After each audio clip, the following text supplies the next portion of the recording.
Hi, baby. Why are you calling so early on my day off? Her voice came through, feigning innocence as the GPS tracker beeped, her location a stark betrayal at a roadside motel. That moment, the foundation of our marriage cracked, the echo of her deceit splintering the silence of my disbelief. Amidst the tumult of my heartbreak, I drove, each mile a heavy step towards the grim confrontation of her infidelity. As the motel sign loomed, the truth awaited, harsh and inevitable. This is my story. Enjoy watching it. My name's Tyler Clinton, and I've got a tale to share. I never thought I'd have to ask why my wife couldn't keep true to our wedding promise, even though she said she wanted to be with me. Now here I am, sitting out back on a cool May night, waiting for the woman who'll soon be my ex. She got the divorce papers at work today, and she'll be coming through that door any minute. I'm trying to guess how she'll take it, but I'm not sure because I think she might not have her head on straight. I found out she was cheating 3 weeks ago on April 28th. More on that later. We're talking out back because it's private here. Our place doesn't have a lot of space, so neighbors won't hear any fuss. Plus, there's a private eye hiding nearby, keeping an eye out for us in case things get too heated. Lindsay Lynn, to me, was smart and pretty. We met in Chicago when I was studying for my MBA in medicine and public health. She was aiming to be an anesthesiologist nurse after spending 2 years in the neonatal unit.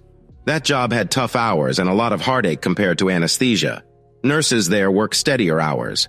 Lynn worked morning to evening, 4 days a week, earning more but with less stress. The only hitch was she got bored quick and was always hunting for the new. A fresh app, a new buddy, or a new eatery. We chatted about it when we were dating, and I told her I was totally cool with her love for the new. I used to think getting married meant you could always find something new with the same person if you really put your heart into it. My partner didn't fight this idea, but she likes new things and can change her mind a lot. So I said we should have a prenup. She didn't like this at first, thinking it was like saying she wasn't trustworthy. I told her it was to keep us both safe, and she said okay and signed it. It was pretty simple. If we ever split, we'd split what we got together down the middle, but keep our own savings. If cheating was why we broke up, then it would be 80-20. After we signed it, we pretty much forgot about it. Then we moved from Chicago to Des Moines for a better life. It's cheaper, there's lots of work, especially in healthcare, and the downtown area is cool. Des Moines gets really cold in winter, but spring, fall, and summer are usually nice. The heat isn't too bad because it's not too humid and nights feel good. Also, they grow great corn here in the summer, and it's where the guy who started Pinterest is from. We had a good job, a nice house, and 8 happy years. What's not to love? 3 weeks ago, I thought we were doing okay. Not perfect, but good enough. We had small fights, like about how to squeeze toothpaste or making sure the dishes were done before bed. We didn't mind doing dishes and using the dishwasher every few days. Like many couples in America, we had our fights, but still liked hanging out with our neighbors and friends.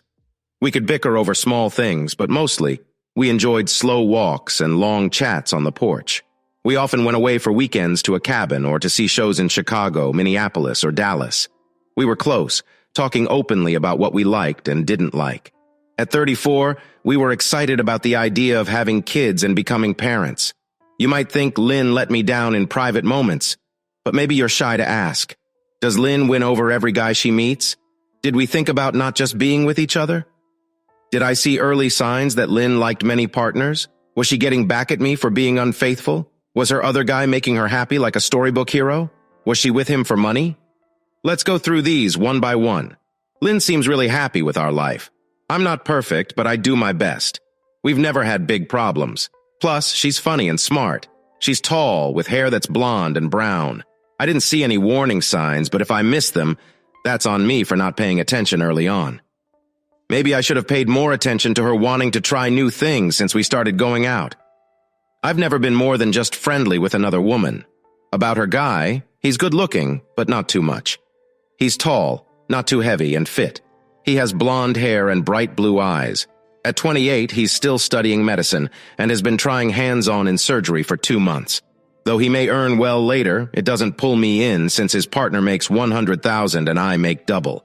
It'll be about 10 years before he earns big. Let me share what went down in the last 3 weeks. Near April's end, I was at a 3-day meet for medical bosses in Kansas City. I planned to stay 4 days to look over some talk plans on the last day, but found none that caught my eye. Still, the week was well spent. On day 1, I met 3 folks from my area who had the same troubles. We hit it off, meeting each night to chat and share.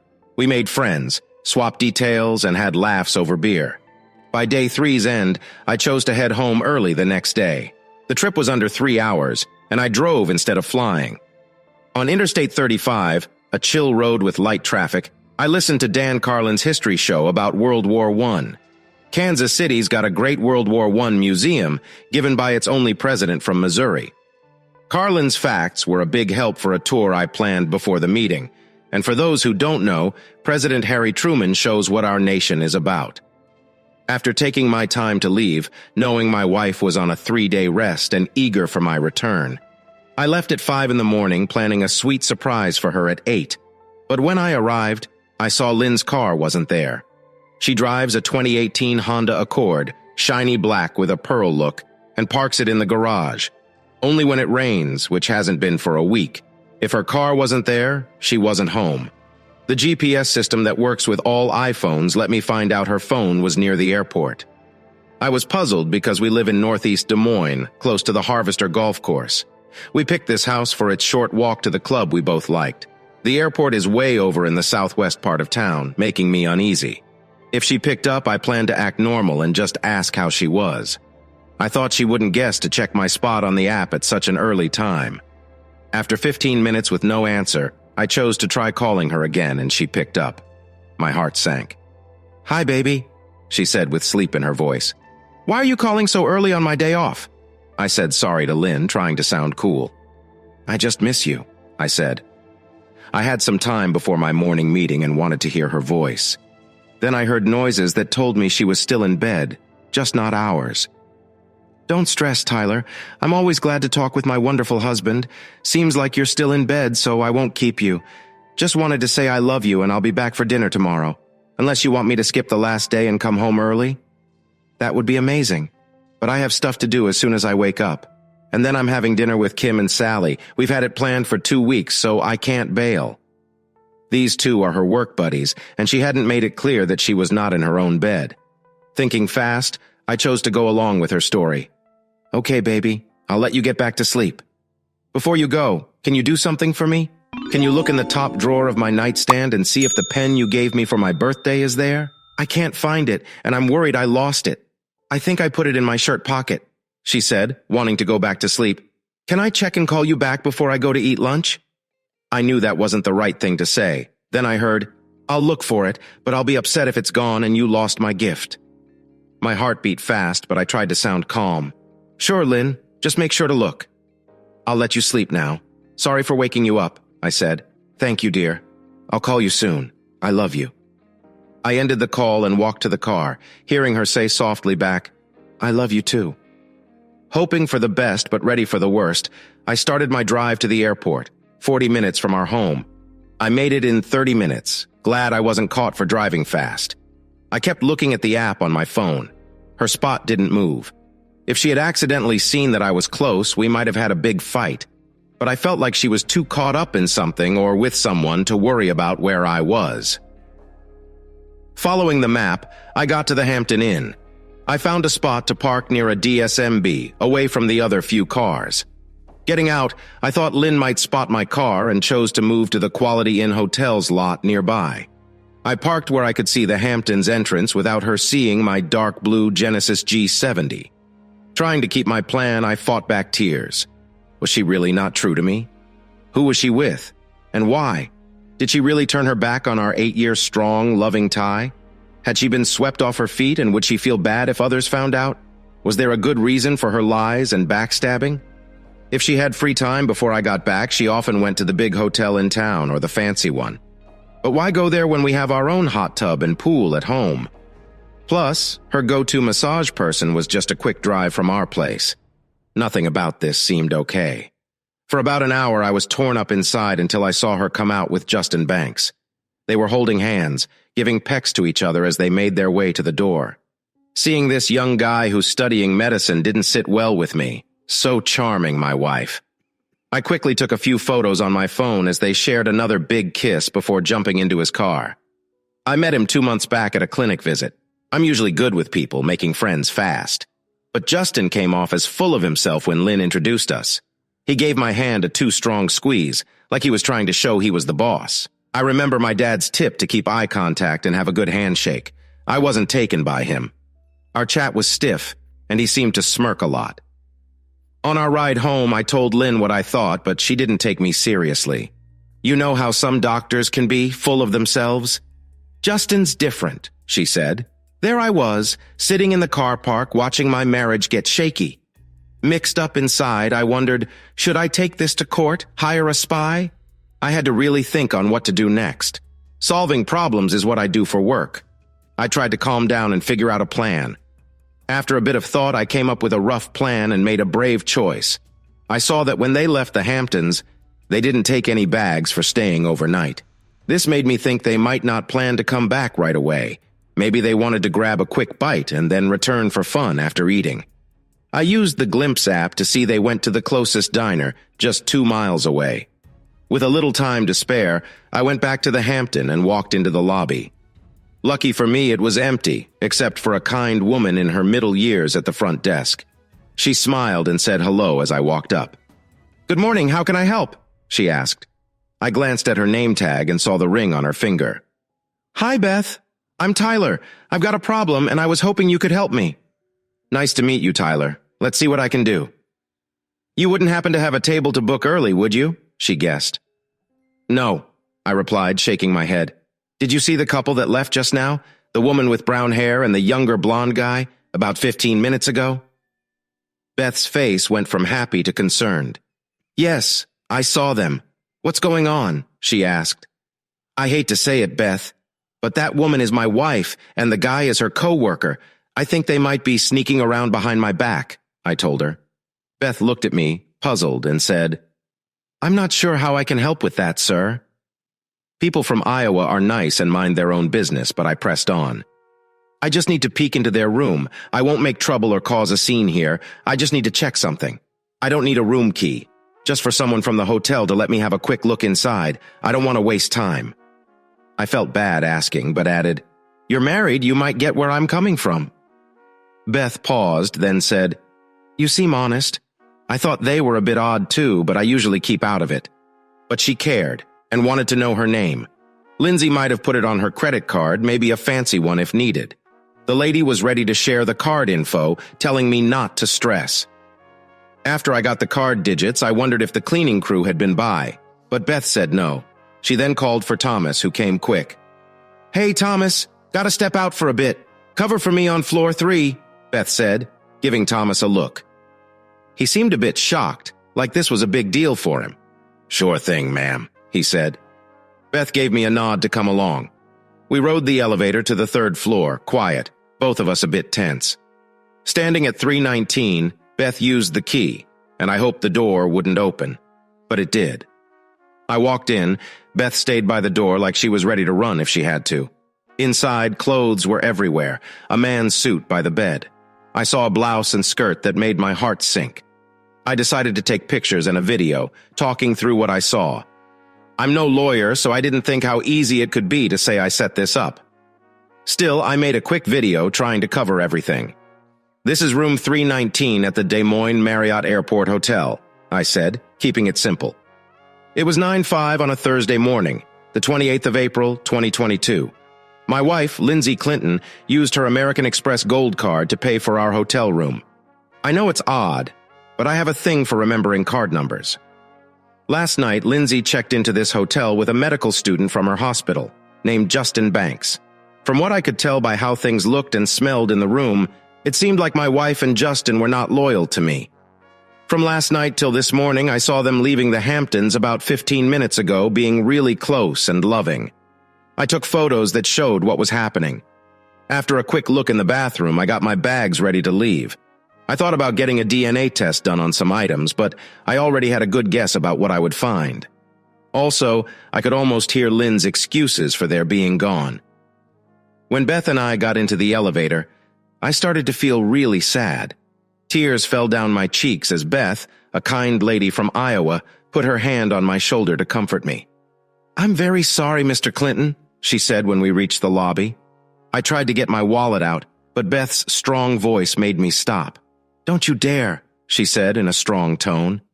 I smiled with thanks, told her thanks, and said, "I know I shouldn't ask, but please don't tell them I was here. If you do talk to them." She gave a small, knowing smile. She winked and said, "I've never seen you before, and suggesting it is rude." She then said, "My plan is done." "What do we do now?" I'm not a lawyer, but even I know rushing into divorce can have big problems in the U.S. Despite the prenup, there was also a bit of good news. They wouldn't be back home until late on Friday evening, giving me some time to think and make plans. I chose to drive about 30 miles southeast to the little town of Winterset. 40 minutes later, I was at Rudy's place on John Wayne Drive. Winterset was home for the Duke, even had a little museum for him.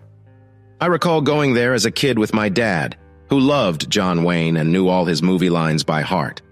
Sitting in a booth at Rudy's, a quote from Wayne's newest film, The Shooter, up on the wall caught my eye. Wayne was an old gun guy battling sickness in it, set on living out his days his own way, guns in hand. He didn't let the sickness beat him. That quote hit home, showing Wayne's tough spirit. It made me think of the values my dad, a big Wayne fan, passed on to me. I'm not as big a fan as him, but I try to live by honesty and respect. I felt a bit like a mix of Clint Eastwood from Outlaw Josie Wales and John Wayne. I couldn't help but smile. "Damn right, Pilgrim," I said to myself.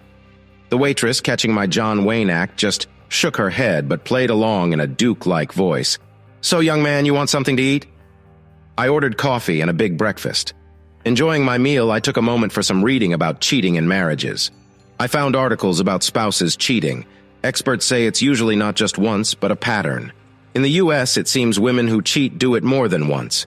Reading this made me think my worries about my partner might be true.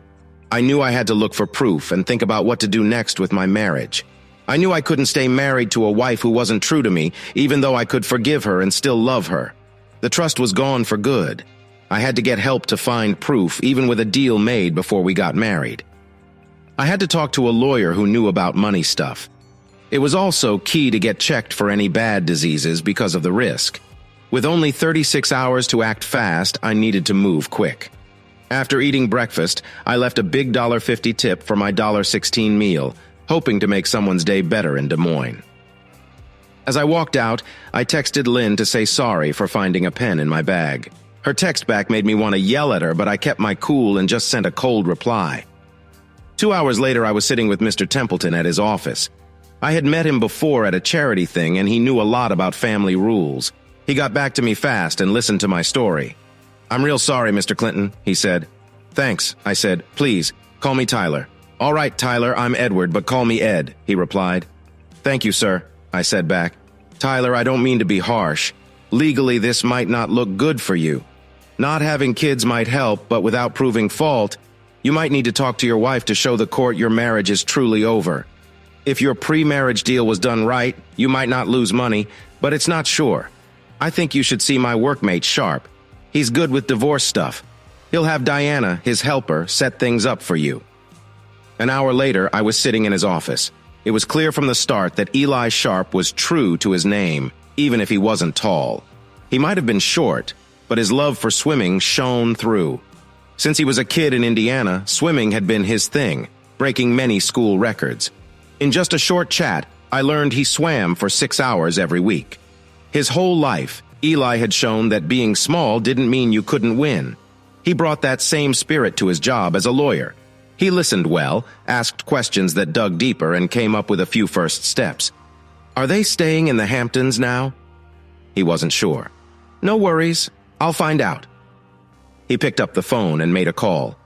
"Diana, can you ask Marley to check if Lindsay Clinton has booked room 319 at the Hampton Hotel in the RSM by tomorrow? Tell Molly I need everything by tomorrow afternoon. Don't miss anything." He knew it might ruffle some feathers, but he smiled. A bit of trouble can be interesting, right? He hung up. Molly Baker was really good at finding things out. She used to do that in Chicago, facing some wild cases. Now she was helping us from Des Moines. If things were set in motion today, by tomorrow, we'd have lots to go on. He thought it was good for me to get checked for any health issues, but worried about the wait for results. He figured my wife might be hiding her cheating by being close to me. I told him I had doctor friends who could hurry things up instead of waiting the usual 5 to 10 days. I could get the results in 2 to 3 days. So I called my buddy, Dr. Stan Rosen, and got myself in to see him the next morning.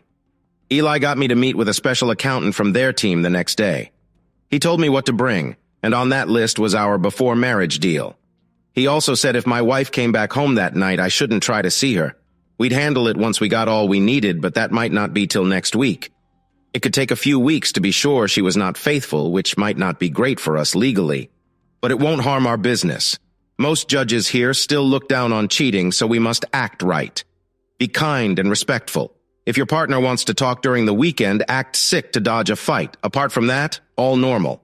So hitting a partner is a no-go? Right, avoid any dumb moves that could mess up our case.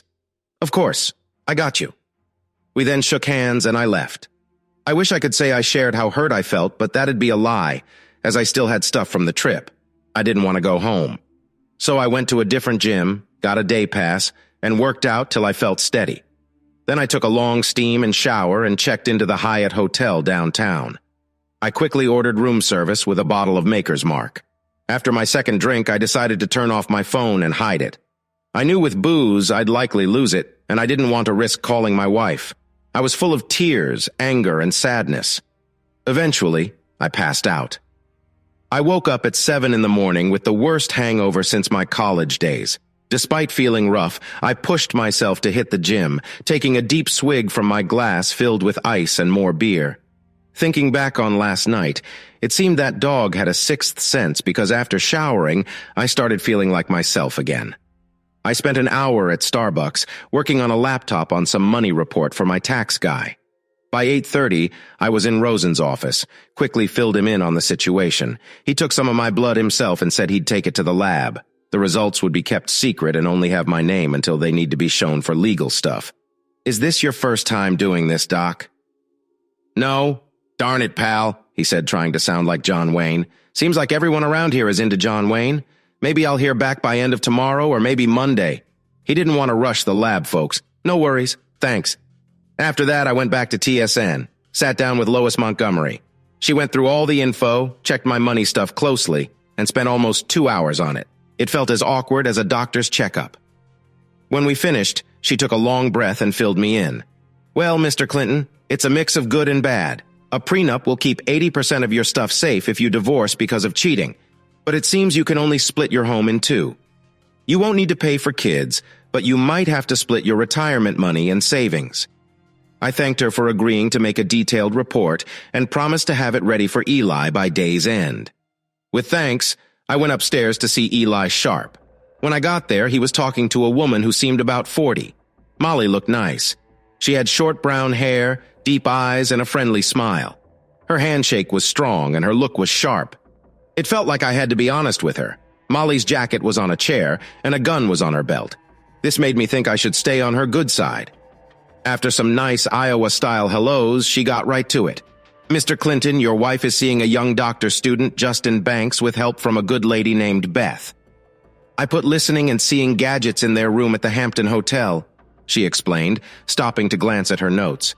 Beth wanted me to tell you she has a great niece in Cedar Bluff. If you want, I've turned some of the video into pictures and edited them so it's clear it's your wife. Yesterday they got back to the hotel around 1 o'clock and stayed until 6 o'clock, then went out to eat. They ate Chinese food in West Des Moines and came back to the Hamptons around 8. My guy in the lobby told me they left the hotel around 10, Banks and Mrs. Clinton in separate cars, and Mrs. Clinton went back to where she's still staying. She gave me a big folder with photos and a flash drive with videos on the table. I wouldn't look at these if I were you. If you do watch, make sure you're ready for it. Seeing Miss Lindsay cheat was really sad. I really don't like cheaters and the pain they cause. After asking around about you, I believe you don't deserve this kind of hurt from your wife.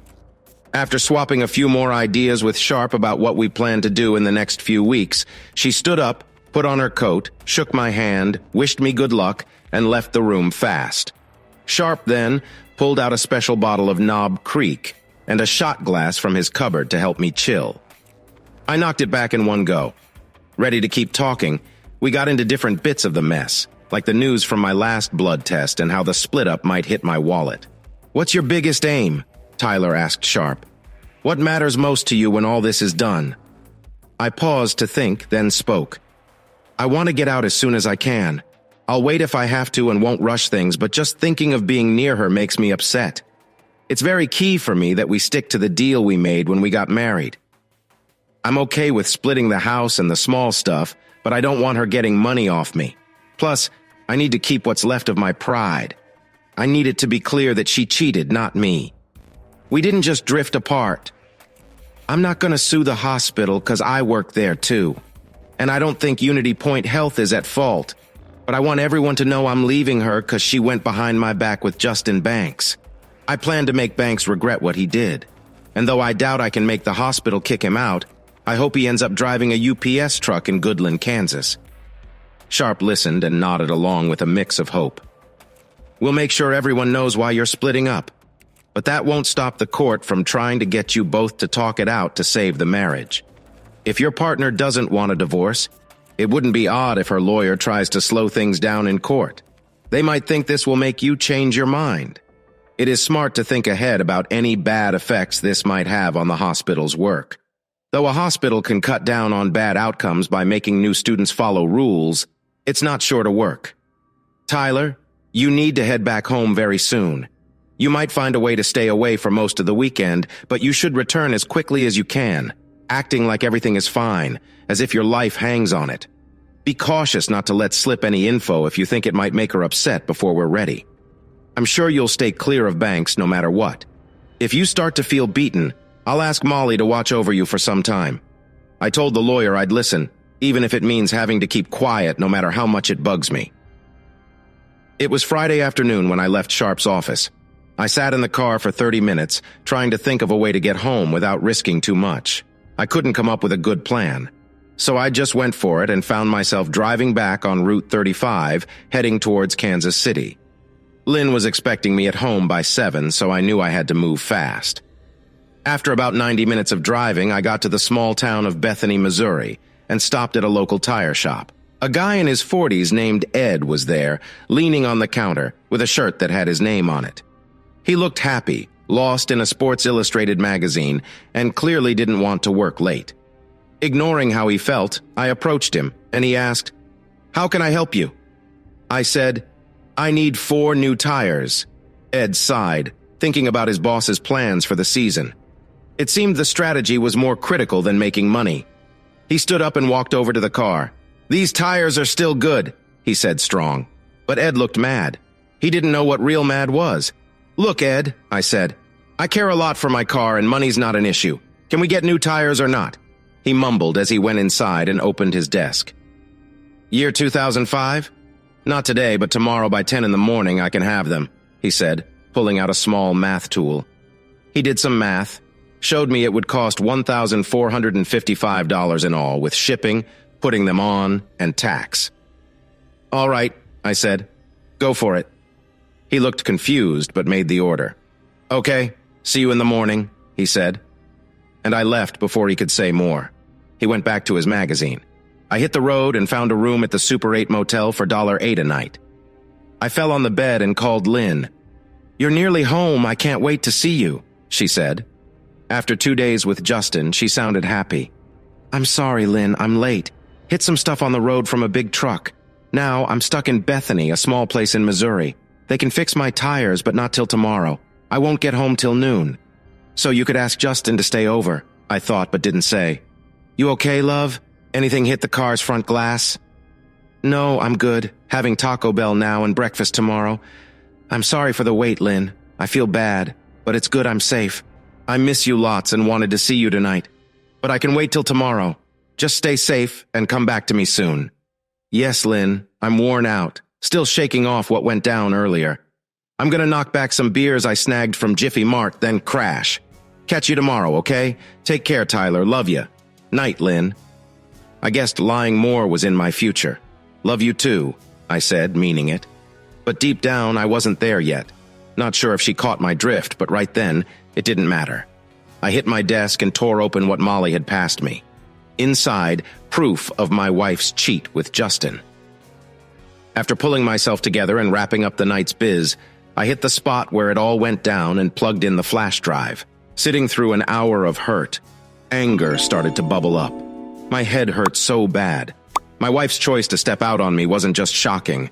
My fury at Justin would bubble up later, but for now, it was all about her. The one I thought loved me, pledged to stick by me. Through our 8 married years and the one we were engaged, never thought I'd look elsewhere. Sure, I've given a glance or two at other women, had passing thoughts, but the idea of stepping out on her, causing her pain. Never. Then, how upset she got over that prenup, taking it as a sign I didn't trust her. It made me see her differently, as someone more into her own wants and needs. Didn't seem like she got what it meant to really love someone, to my mind. And that broke my heart, on top of the hurt. Anger set in. Couldn't shake it. The next few weeks won't be easy, but I was set on moving forward. My main aim now was to break free from her as fast as I could.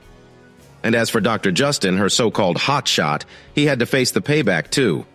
The next day, I went for a quick bite with a few fast food tacos. No joke, I was really stuck at Taco Bell. A pair of coffees washed away the bad taste, and I met up with Ed to buy 4 new tires. Come next day, Ed was all smiles. He said hi with a big grin when I walked in. Guess he found out he could make some quick cash by selling my old tires on the side. His shop had a couple of deer heads up on the wall and a picture of Ed next to a deer, bow in hand. Maybe he'll use that extra cash to get a new bow for hunting season. Oddly, that thought kind of made me feel better. By 11:30 that morning, all 4 tires were on, and I couldn't put off going home any longer. Driving back got me thinking about messing with Lynn's head. Just the idea of seeing her made me tense. Before going home, I made a quick stop near Des Moines. Got to the house around noon. Lynn's car was where it's always at. I walked into soft jazz playing, think it was Norman Brown's Just Chillin', the track turning the corner. Lynn was in the kitchen, moving to the music, doing dishes. She didn't see me sneak up on her. I gave her a scare. "Damn it, Tyler, you scared me!" she yelled as I got her. "Let go, you dummy!" I left a mark on her neck, thinking Dr. Banks would be green with envy, thinking surprises were fun. But I knew acting like a caveman was dumb. "What's up with you?" Tyler said to Lynn, real surprised. "Are you worried about the marks on your neck and how you'll look in the OR on Monday?" "Tyler, that's not it. You just scared me is all. Maybe I went too far. I'm happy you're back. Let's head upstairs." I let her be, grabbed my bag, and climbed the stairs. "Forget it, Lynn. Just tell everyone your silly husband messed up and made you mad." It was my first time speaking to Lynn that way. Since I wasn't facing her, I couldn't see how she took it. She just said, "Whatever you say." I unpacked, showered quickly, changed into comfy weekend clothes, and went back downstairs. I found Lynn at the kitchen table busy texting. She put her phone down and stared at me. She wasn't ready to forgive, but she looked less mad. I had a guess about who she was texting. "I'm sorry, Lynn. I know I was gone too long, but I only thought about returning to you. I wanted to surprise you, but it seems I messed up. I thought you wanted me back so badly, but I got it wrong. I'm sorry for the mix-up. Have a good day and night. I'm off." I didn't wait to hear her response, but I think she was surprised. Even when we fought, I kept calm and kind. Our fights were mostly quiet and calm. I left it all behind and headed to the club to change into golf gear and sneak some balls. I then worked on my pitching, thinking my new single life might let me play more, but leaving that way didn't make me feel better. A few hours later, I was in the men's locker room, enjoying a beer and chatting with some doubles buddies. My friend Tom Harris, a big-deal local banker, was there too. He shared that his wife, Connie, had gone to Denver to see family for the weekend. On a whim, I invited him to have dinner with me. We picked to hang out at the Mulberry Street Tavern right in the heart of town and got there just in time for their 4 p.m. open. We sipped on a bunch of bourbons and dug into their top-rated burgers. The big game between the Cardinals and Mets was on the big screen. My buddy and I chowed down on burgers, chatting about throwing skills amidst my jam-packed days. This slice of simple life made me really thankful. We headed out at 7 p.m., glancing at my phone. I saw 6 texts from Lynn, each sent about half an hour apart. She started messaging about an hour after I left, pleading for me to head back. "Tyler, I'm really sorry. Please, we need to talk. Tyler, where are you? Just come back. Stop not answering. Tyler, I see you've seen these. Time to come back. What's happening? Tyler. All right, but it's on you, I asked. In my head, I'm like, no, you're the one messing around and not being true.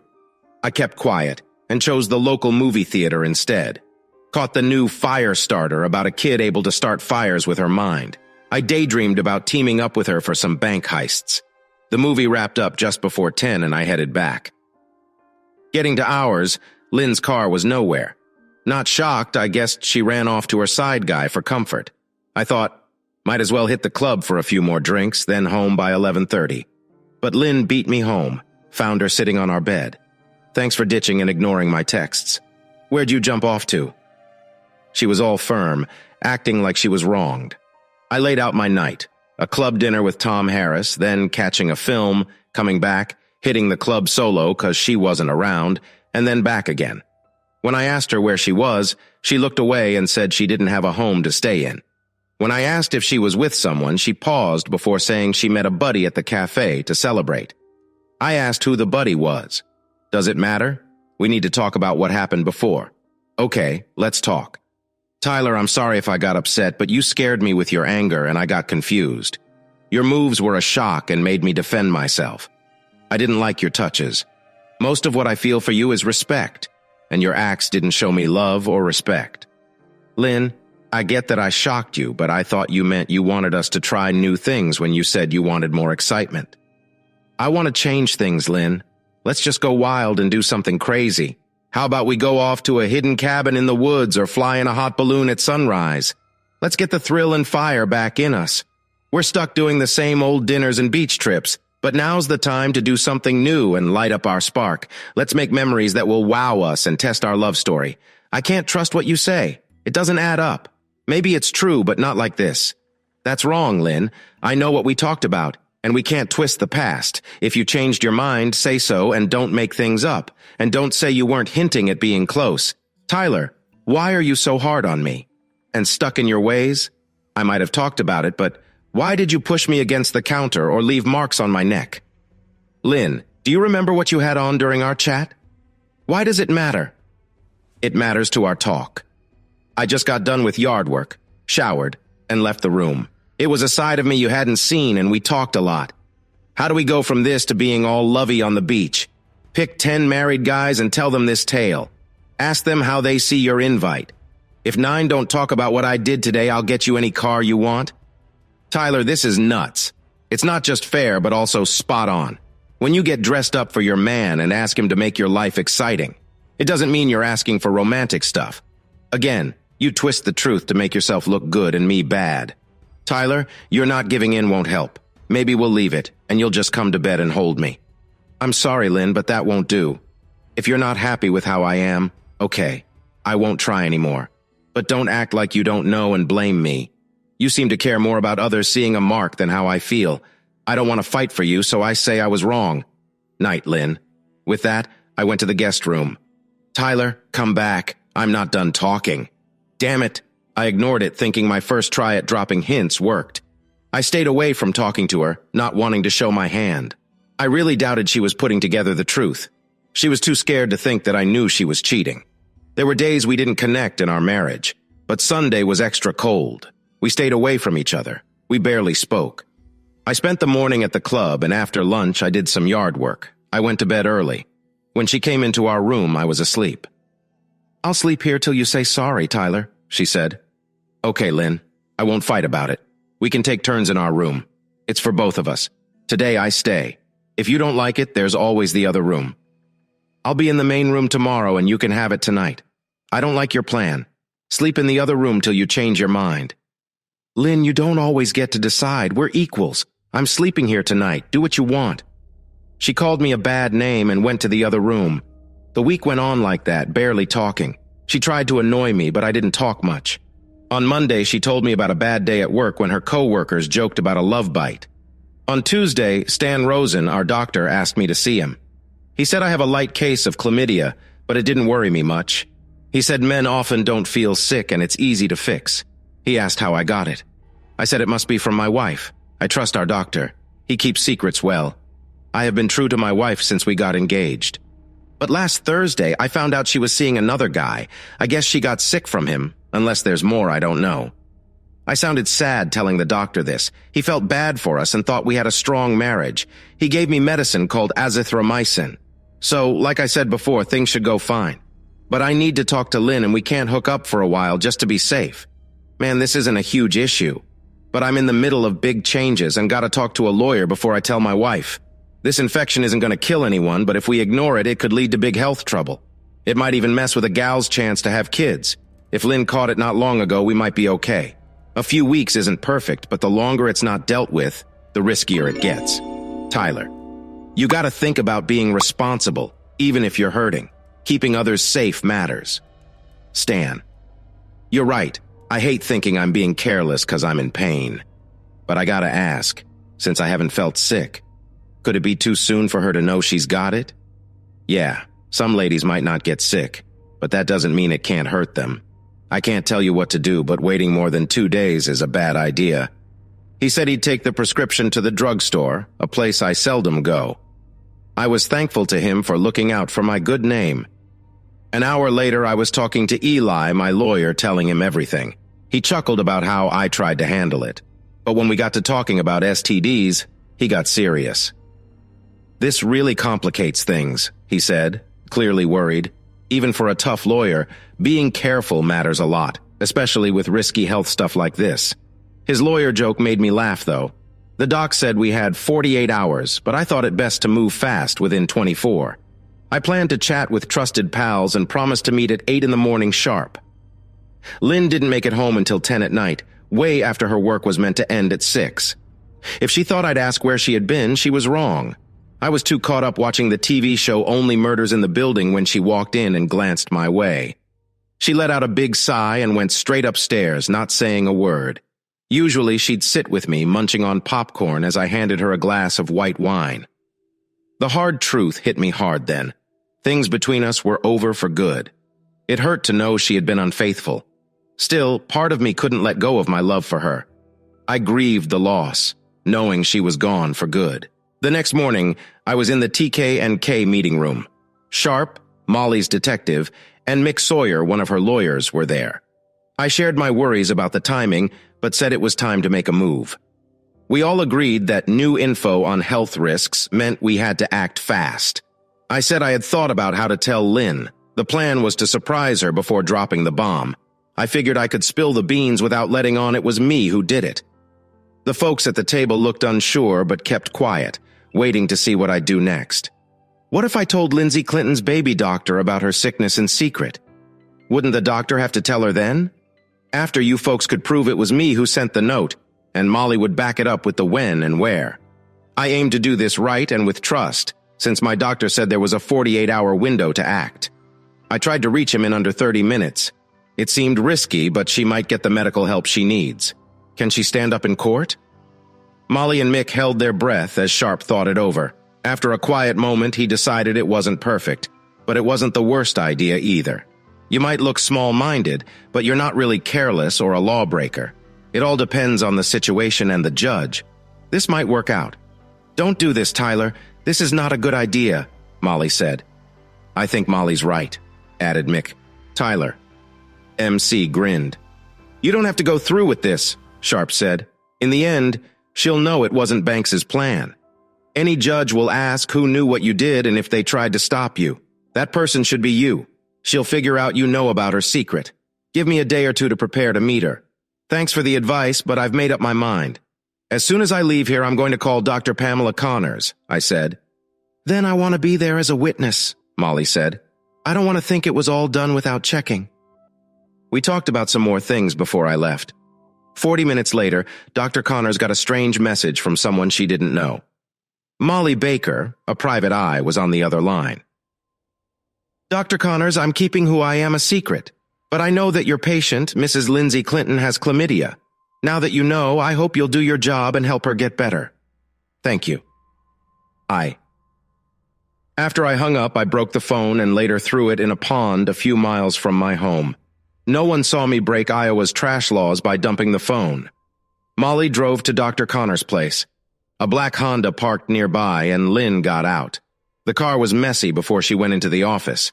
She came back out 45 minutes later looking all messed up. Molly followed her to a drugstore where Lynn grabbed a few meds. Later, I sat on the porch watching a game where the Cardinals won by 10 points against the Royals. Lynn and I didn't talk much. She didn't say hi and went straight upstairs. Half an hour later, she came out, looked cleaner, and sat by me with a deep sigh. "Tyler, can we stop fighting and be normal again?" she asked sharply. I paused before answering. "I don't know, Lynn. How can we start to be okay again? Maybe we can just stop fighting and move on." "I'm not sure," I said. "Why do you think so?" She looked really wanting to know. Maybe the news about bad diseases startled her. "I'm willing to let things go, Lynn. I've said sorry a lot for getting your words wrong, but you still don't think you did anything to say sorry for." "All right," she said with a huff. "I'm sorry for that. Are we good now?" "No, Lynn, it's not all good. I've known you for nearly 10 years, and I can tell when you're not totally honest. Maybe I'm wrong, Lynn. It feels like your words are right, but your heart isn't in it. Can you tell me what's wrong so we can move past this?" As I spoke, Lynn gave me a sad look.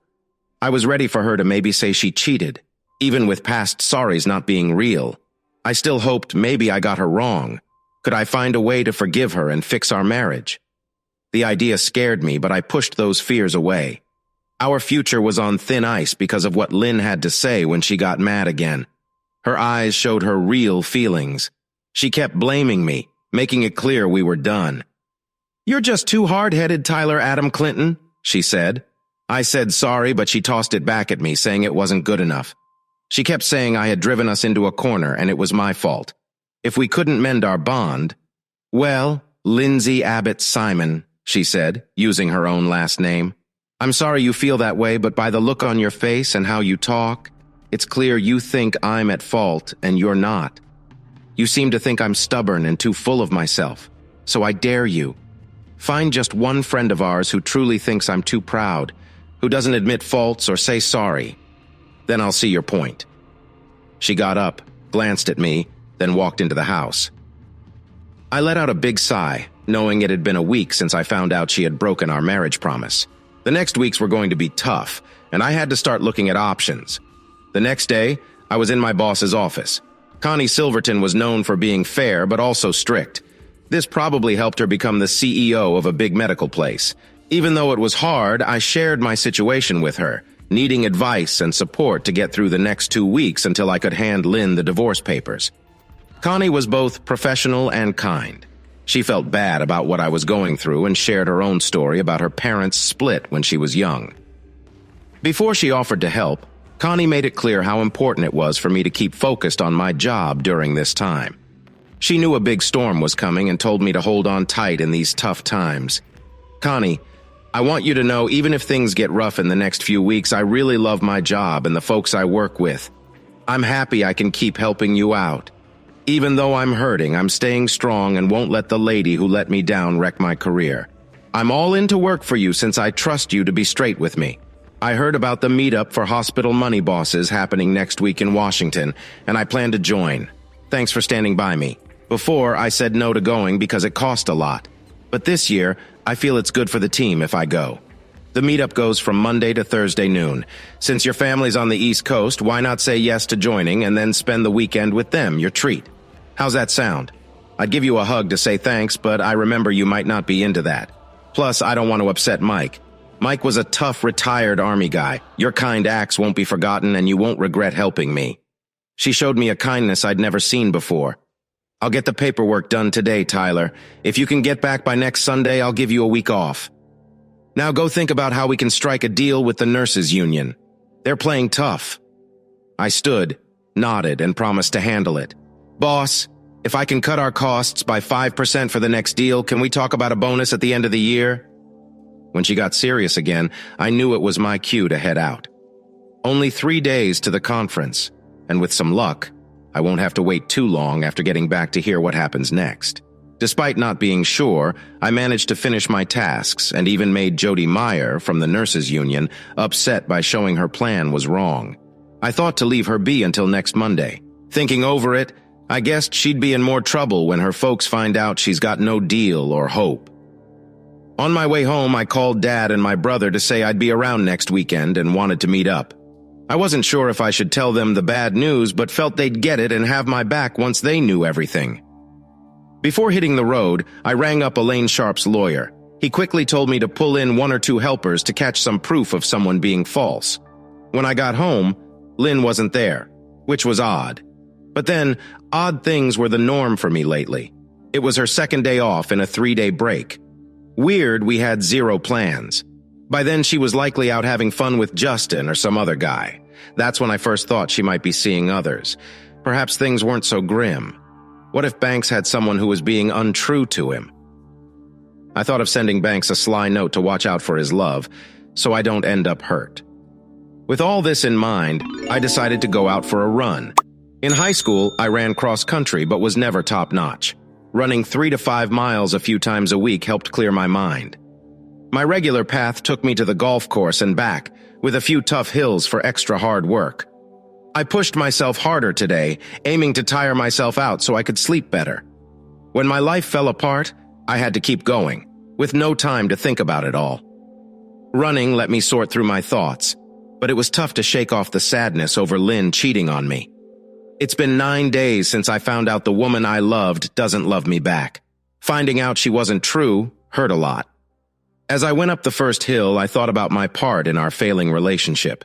I knew that in a marriage, you can't just blame one person. Maybe I was too into my job, not paying enough attention to us. I wondered how she'd react in the future, if she'd ever say sorry or make excuses for what she did. I knew her cheating broke our marriage, but thinking of her in the hospital, I wondered how I'd feel seeing her with others. Would she have left or stayed in the city? I couldn't see her leaving without trying. She was too strong for that. I thought she'd stay and try to show me leaving her was wrong. Thinking this through, I realized I wasn't moving on well enough. By the time I reached the top of the second hill, I wasn't stuck on thoughts of my lying ex-wife. Instead, I thought of simple joys like cool air. Back home, I was totally worn out, just as I wanted. I walked down the street for 20 minutes to cool down, then had a refreshing shower after putting on swimming shorts. I grabbed a beer and went to the hot tub, feeling my legs tight from the run. Lynn wasn't back, not showing up by 11 p.m. I had dinner, watched 2 episodes of Ted Lasso, and went to sleep. Lynn didn't come home, didn't write or call. I left her be, respecting her space. It was a first for us, being apart over 12 hours without a word or knowing where the other was. I took 2 sleep aids and 4 pain pills to help my sore neck. I slept in till 7 the next day. Coming downstairs, I saw Lynn's door shut, meaning she came back sometime last night. After a quiet moment, I got on with my day, had coffee, ate some sandwiches, showered, got dressed, and went to play golf. The weather in Des Moines was really nice for late May, so I enjoyed hitting some golf balls, played a full game with friends, and had a long lunch around 3 p.m. With nothing else to do, I went home. Lynn and I hadn't talked at all, and it felt like we were both avoiding it. When I got back, she was out. I thought about last night again. It was the same the next morning, but I had a flight to catch to Reagan International at 4 p.m. I mowed the lawn and looked after the flowers, things Lynn and I used to do together. Near 11 a.m., Lynn showed up at the door, but instead of talking, she just went back inside. As I packed, I made up my mind. If she wanted space and silence, fine, but I wasn't going to let her decide everything without even a note. I left for the airport, not telling her anything about where I was going or for how long. I doubted she'd notice I was gone for a week. Part of me wished she would see and maybe even ask her awful lover Justin to come over and sleep in our bed. This would make her list of wrongs even longer. 2 big things happened on Tuesday. Eli called to tell me that Mary's family got new pictures and videos showing Lynn and Banks were okay. This news didn't shock me, but what came next did. A message from Lynn. The message wasn't kind. She asked, "Where are you?" I said, "In Washington." What she said next was sharp.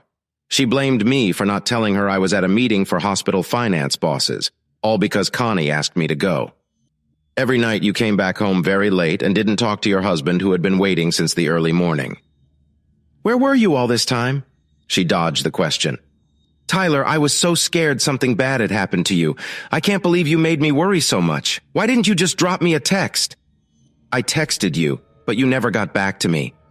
"If you texted me and I didn't answer, why didn't you call the cops?" "What?" When you were worried about me, you didn't call the cops. No, I didn't think to. It crossed my mind. But you should have tried to reach me anyway. What about talking to my boss, my dad, my brother, or our mates? Who did you reach out to make sure I was safe? I tried a few folks. Don't shift the blame to me, Tyler.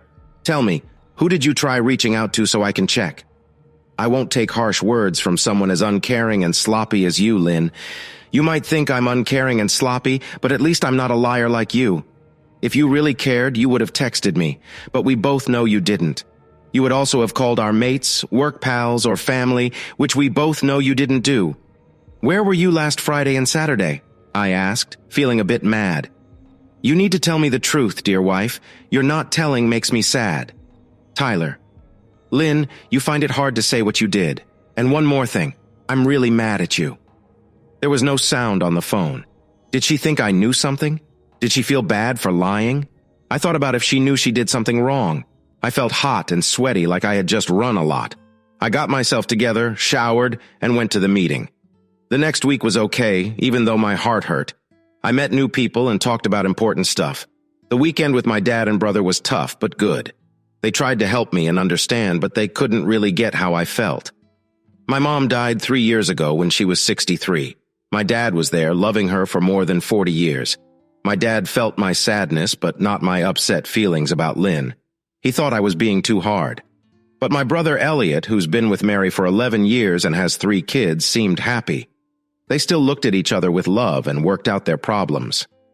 I was glad to see my brother doing well in his marriage. We spent the day playing golf, watching football, and had a nice lunch. I loved hanging out with my nephews. As the day ended, I sadly waved goodbye to my dad at Reagan Airport. He wrapped me in a tight hug, his hands cupping my face as he gazed into my eyes with a serious look. I know it's tough, my boy, but you'll get through this. Lynn has been only thinking about herself and causing harm. But don't give up hope. Keep pushing on. Take it day by day. I think you'll feel better with time and these kind words. With that, he hugged me, hopped into his Ford F-150 and drove back to Springfield, Virginia. When I got to the DSM, it was nearly noon. I hit the office to handle some work stuff. Coming back, I was hoping Jody Meyer would step up in our talks. The good news was her new offer was much closer to what we wanted. Though there was still a bit to fix, it was clear the nurses didn't want a long strike and felt working together we could make a fair deal. As I walked by Connie's office, I caught her glance and her usual doubtful look. I stopped for a bit, then decided to smile back, curious about what she was thinking. Hi, boss. I want to say thanks for the seminar last week. It was really helpful, and I truly enjoyed the time with my family. Also, I've gone over the nurse's offer, and I'm confident by the end of this week, we'll have an agreement that's good for us. No worries. Now leave my office and come back when you have real news. We always had this kind of fun talk, but today it felt extra special. Just as I was about to walk out, I stopped. Hey, boss. Connie gave me a puzzled look. What? I gave her a big grin. I love you too. Laughing, I left the room before she could flick her pen at me. Right then, I felt that having a simple life with kind coworkers really is the best cure. Maybe my dad was onto something. Maybe the ache in my heart will slowly fade away. After getting back, I called my lawyer to hear the latest on our case. Soon, Eli was on the phone, saying to meet him at his office early in the morning at 7 before I went to work. He thought we were set to go. Over the weekend, though, Lynn kept on with her wrong ways, seeing her other guy. I won't dive deep, but we got photos of her dressed up in a schoolgirl outfit at their regular hotel spot. When I got home, it was all dark, silent, and no one was around. It looked like things with Lynn were done for good. We hadn't been close for the last 3 weeks, and after coming back from a trip to Kansas City, talking got hard. I missed the Lynn I first knew, not who she turned into. I missed her laugh, her spark, her fun spirit, and her strong ways. The Lynn I loved under the setting sun and twinkling stars. I tossed my bag, grabbed a beer, and sat outside. Even as I was mad about what she did, tears kept falling. I knew one day I won't have any tears left for her or what we had. I can't get past her lies and cheating. If I could show Justin's real face, I would. My pride was hit, but still standing. But that night, I let myself feel the loss of everything now lost, worn out. By 10 p.m., I headed to bed. After a quick shower, sleep took over as soon as I laid down. We slept apart, so I didn't know if she came in late or not. Could have been 5 minutes after me, or 3 in the morning. But I knew nothing and didn't stress. I woke up around 5:30 a.m., wanting to get ready before seeing Eli and the team at 7. Lynn's car was in the drive and the guest room door was shut. If I got it right, she was off to work for 3 days starting today. "Good to see you. Looks like we won't bump into each other much this week," Eli said as he met me.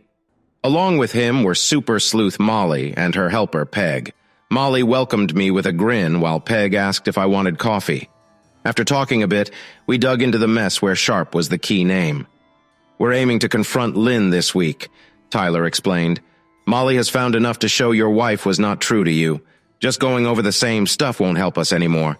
Plus, you still need to pay Molly over $6,000. So I think you should thank her and let her focus on something else now." As he finished speaking, a smile showed they were tight pals. Molly just tapped Eliza lightly before leaving. "Hope this sorts out fast and easy for you, Tyler," she said, shaking my hand. I thanked her, hoping I wouldn't need her help again. But I said I'd tell others about her if they needed help. Sharp and I thought over how to deal with Lynn, picking when and where. I threw in the idea of doing it at her job on Thursday, when Lynn and Justin would be there with others. Or maybe he felt waiting too long might play into Lynn's hands. "Tyler, you've been really holding in these past weeks, but seems you're at your limit. I say we should meet her tonight or no later than tomorrow," he suggested. "One of Molly's guys is keeping an eye on the hospital and can tell us the best time to catch her by surprise." I was on board with this plan. I spent last night crying over this betrayal. I was set for the final showdown, remembering my favorite Clint Eastwood film, Outlaw. It made me think of the big standoff between Jose and his 3 foes. So, who's gonna grab their gun, or are we just gonna stand around? A question hung in the air, waiting for the fight to start. Also, Sharp found this little-known law that let me sue Justin Banks for breaking up my marriage. And even though Eli didn't think it would work, the chance to make Justin look bad could mess up his love life and doctor dreams. I was all in on this idea. We decided Allie would tell me when the case was done, and I could wait at home to talk to Lynn. Sharp wanted proof of our chat in case things got worse, so he had Peg set up some spying gear. One of Molly's people would place it on our back deck, and their car would wait nearby if things got too hot. "You can call the cops." I couldn't see Lynn going off the deep end, but then again, just 4 weeks back, I'd have laughed at the thought of my wife stepping out with a med student. After lunch, I got an email from Jody Meyer. We had to finish our contract talk by 3 p.m. I was beat, but we hashed out a deal. No one got everything they wanted, but it felt fair. Nurses got better pay, more overtime, and vacation time, and the hospital agreed to a 5-year deal instead of just 3, which Ayanna first wanted. Connie had to grin when I laid the board's decision on her desk. I was almost home when, out of the blue, my phone rang. It was Eli Sharp with a smirk in his voice. "How's it going?" Sharp said. "I'm sorry, Tyler. I know things are rough and I'm not trying to add to it, but I just got word from Molly." Molly said she would help look after Lynn and Banks because they had big surgery. They were all in the staff room with another nurse, a surgeon, and Michael Devlin, who is in charge of surgery at Unity Healthcare. Devlin came to see the surgery done by the famous Alex, his old friend from Yale.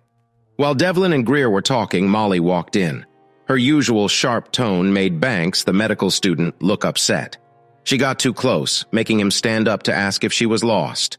When he found out she wasn't, he told her she shouldn't be there and asked her to leave. Molly was shocked by how she was treated. Then she pushed back into the chair and got even closer to him. Banks started to sweat and looked serious. She asked him if he was the husband she was looking for. "Is that Justin Banks a good-for-nothing?" He said yes, but reluctantly. The room went quiet and everyone looked at Molly when she turned to Lynn. Lynn looked scared. Molly tried to sound nice, but her smirk showed. "And you, are you Lynn Clinton? Tyler Clinton's wife?" She said yes in a low voice. With that, Molly knew she had met Mr. Banks and had also seen him. Molly thought this was a great moment and didn't want to leave. Wanting to keep that feeling, Dr. Devlin warned Banks, "If you did what I think you did, you won't work as a doctor in Iowa or anywhere else, if I can help it." Then he looked at Lynn, realizing what happened, and said, "Please don't be foolish, Lynn." Lynn bowed her head, hearing Molly walk away after hearing what Devlin said. Lynn, you should head home and stay away from work till a union rep tells you it's okay. Molly's guy is just a short walk from home and will be coming to work soon. Get set, kiddo, because you're about to face one of the toughest times in your life. Stay cool and in control, even if things get really tough. If it's too much, take a break. Go for a walk or step into another room. Keep in mind you've got this. And Molly's by your side. The worst bit is done. We kept talking, planning what to do next. Eli looked like he was ready to be there for me through what was coming as we wrapped up our chat. The sound of Lynn's car stopping at the house caught my ear. Once I thanked Shap, I said I'd call once we were done to share how it all went. Lynn walked in and found me sitting out back. She looked a mess, like she had cried all the way home. When our eyes met, I saw sadness and anger in hers. "How long have you known him?" "It's only been 3 wild weeks, Lynn," I said back. "How did you figure it out?" "I planned to come home early from the conference to surprise you and spend time together. But when I got back Friday morning, you weren't there. I checked the Glimpse app and saw you were at the airport. From then on, things went downhill when I called you about the pen. Later that morning, I found out you had lied and betrayed me. It was odd coming from someone who knew a lot about lying. I must say, you played me well, but I must say, I lied. I didn't mean to trap you, just wanted to see if my world was crumbling. Sadly, it looks like it is." She paused, thinking over what I said. I didn't need her to explain. Once the truth was out, I just wanted to step back from it all. Then she spoke again. I felt so bad. "Take a number, Lynn, and wait. You were really mean. You left us no way to deal with this. But if we're talking about being mean, you're the expert. What you did hurt me the most. Even though you were with Justin Banks for so long, you still hurt the one you said you loved. Let me be clear. I don't want any kind of bond with you. I'm ending our marriage and moving on without turning back. If you think I'll want to make up after what you did, you're very wrong." Finally. She sat at the far end of the couch. "But Tyler, I love you. I get where you're coming from. I didn't mean to hurt you or be mean. Justin was a slip-up. I know it was the wrong call, and I'm sorry. But I think we can talk this out like adults and be better for it. Lynn, I'm trying to stay calm. But you wrecked our marriage. Any reasonable person can see that.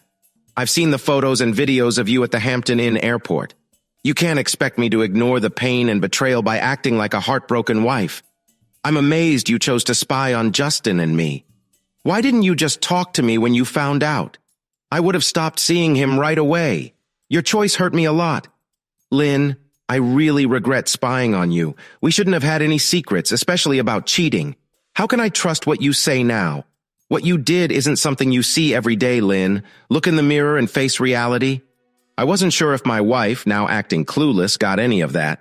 Lynn was lost, trying to find an easy way out instead of facing her wrongdoing.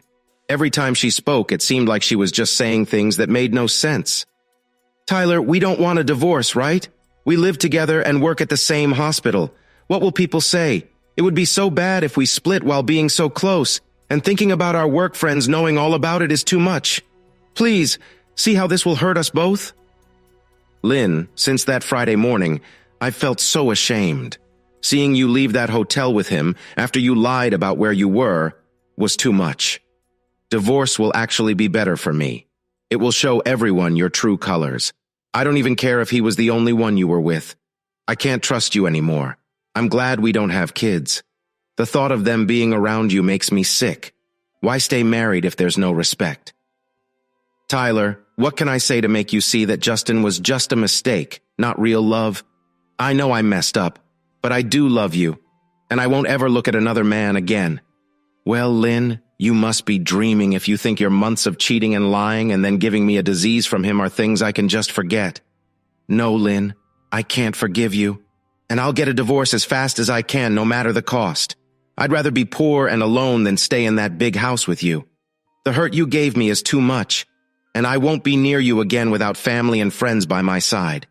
I think I'd be in a worse place now if I did. Lynn, the way you tricked me didn't care, and were mean nearly ended me. But you didn't win. Lynn, I'm standing strong, ready to leave what we had behind and not turn back. I don't know if my words hit her heart, but I saw tears in her eyes.